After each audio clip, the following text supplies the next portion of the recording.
Instituto Gubernamental de Educación Media, 1 de mayo de 1954, CEMED. Asignatura Español. Estructura externa e interna del teatro. 9º grado. Licenciada Yestas.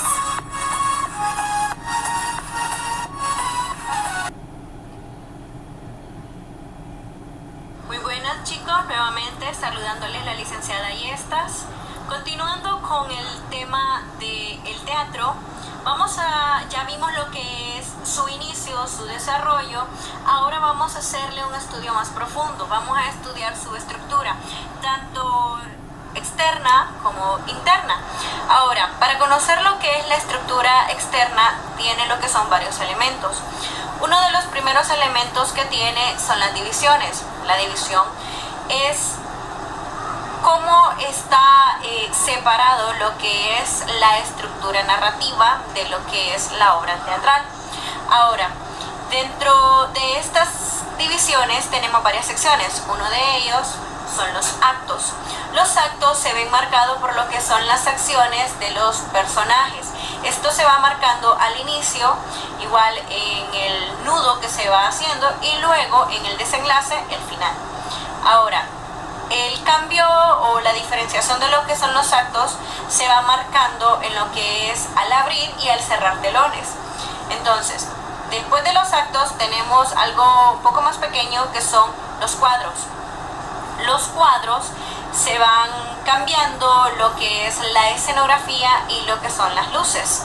Normalmente los cuadros están combinados junto con los actos, pues cuando se cierra el telón es cuando se hace el cambio de luces, cuando se hace el cambio de escenografía. Ahora, otra variación que tenemos son las escenas. Las escenas constituyen en la entrada y en la salida de los personajes. Ahora, otro elemento que tiene lo que es la estructura externa son las formas de expresión. Dentro de las formas de expresión tenemos lo que es el diálogo, el monólogo y el soliloquio. El diálogo es cuando hay una conversación entre dos o más personajes. Luego tenemos lo que es el monólogo. El monólogo es cuando el personaje habla solo, cuando él solo está en escena y está hablando, expresando sus emociones, sus pensamientos al público, ¿ok? Ahora, después tenemos lo que es el soliloquio. El soliloquio es parecido al monólogo, solo que este no habla tanto para interferir en el público, sino tanto es como una discusión que hace consigo mismo, es un diálogo consigo mismo. Esa es la diferencia del monólogo y del soliloquio. El monólogo es más expresando lo que piensa, lo que siente hacia el público, y el soliloquio es una discusión que está teniendo sobre lo que está aconteciendo en ese momento. Ahora, si ustedes han estado en algún momento en una obra teatral donde tiene siempre la presencia de un narrador, me imagino que también han de estar en alguna donde los personajes simplemente realizaban todas las acciones sin tener presente lo que es el narrador. Bueno, a este se le llama punto de vista teatral. Otro elemento que tenemos también son las acotaciones. Las acotaciones son muy importantes en el momento que se hace una obra teatral, el momento en el que se redacta. ¿Por qué? Porque las acotaciones son las indicaciones que el acotador le da a la puesta en escena. Las acotaciones son muy necesarias porque interfiere en lo que son el elenco.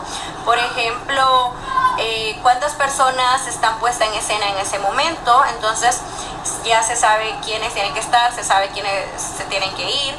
Igual dentro de ellos afecta al elenco porque en sus diálogos les muestra, por ejemplo, que cómo debe gestualizar en el momento de decir su diálogo, o qué acción debe de realizar, igual con qué sentimiento lo debe de expresar. Ahora tenemos también lo que son el escenario. En el escenario es bien importante porque aquí nosotros tenemos la distribución, por ejemplo, y la ubicación de algún mobiliario. Ahora tenemos también lo que son los efectos especiales. En los efectos especiales tenemos lo que es la luz y el sonido que tiene que estar adecuado. Por ejemplo, si está diciendo, bueno, es una tarde lluviosa, se tiene que preparar con las acotaciones se preparan entre paréntesis. Entonces allí da las indicaciones que en ese momento está lloviendo, entonces el sonido tiene que ir de acuerdo a la escena. Igual que si es un día soleado, se tiene que ver en las luces que estén de acuerdo a lo que se está diciendo. Entonces es por ello que las acotaciones son de mucha importancia para conectar aún más lo que es la obra teatral con los espectadores. Muy bien, ahora pasamos de la estructura externa a lo que es la estructura interna. Uno de los elementos de la estructura interna que tenemos es el tema. El tema es la idea central que gira en la obra. Por ejemplo, nosotros tenemos la obra de Caperucita Roja. El título es una cosa y el tema es otra. El título en este caso sería Caperucita Roja, que es el nombre. Ahora, el tema podríamos decir que es el valor que se rescata dentro de la obra. En esto podríamos decir que es la desobediencia o la obediencia. Ahora, continuamos después con lo que es el argumento. El argumento es la idea principal de las acciones. Es el planteamiento de cada una de por el cual se da cada una de las acciones. Ahora, tenemos también lo que es la trama. La trama es la explicación de las ideas principales, qué pasó, cómo pasó. Luego tenemos el motivo. El motivo es el por qué se realizó cada una de estas acciones. Eso es muy necesario en cada historia. El que mueve la acción que el personaje acaba de realizar. Ahora, otro elemento es la acción. La acción es el transcurrir de los hechos. Esta puede ser rápida o puede ser lenta. Tenemos también lo que son los momentos retardantes. Estos son los acontecimientos que ocurren en la historia que tardan, son aquellos momentos de suspenso que nos da antes de llegar al clímax. Ahora, dentro de lo mismo también otro elemento es la tensión dramática. Es aquella que nos tiene en suspenso pensando quién será, qué será, por qué será. Ahora bien, es también incluido lo que es el humorismo. El humorismo se da para relajar o bajar lo que es la tensión dramática. Ahora tenemos el tiempo también, el tiempo teatral. El tiempo nosotros lo podemos tomar como cronológico o como un tiempo subjetivo. El tiempo cronológico de desarrollo de una obra, por ejemplo, es el tiempo real. En el momento que usted se sienta a ver la obra teatral y transcurrió una hora en su tiempo o 2 horas en su tiempo que usted lo estaba viendo, ese es el tiempo cronológico. Ahora, el tiempo subjetivo es el que vive el personaje dentro de la historia. En una escena puede en esa hora que usted está en su tiempo cronológico, en escena el tiempo puede haber pasado 5 años, pudo haber pasado 1 hora, pudo haber pasado 30 minutos, entonces por eso es un tiempo subjetivo.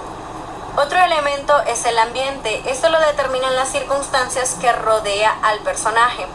El ambiente no es tanto como la escenografía, sino el ambiente que está viviendo en ese momento el personaje. Si es un momento melancólico, si es un momento humorístico, si es un momento enamorado, apasionado. Entonces ese es el ambiente que se vive de enojo. Ese es el ambiente.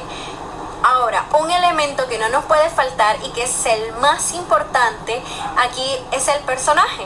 El personaje es el elemento más importante de la obra y se va dando a conocer según sus diálogos, según sus acciones. Luego tenemos lo que son las ideas o valores. Estas son las reflexiones que el autor de la obra nos va dando a conocer, ya sean religiosos, filosóficos o didácticos, a través de toda la narrativa, de todas las acciones que transcurrieron dentro de la obra teatral. Entonces, chicos, estos fueron los elementos de las estructuras de la obra en parte externa e interna. Entonces, más adelante vamos a seguir viendo otros temas. Nos vemos pronto. Gracias.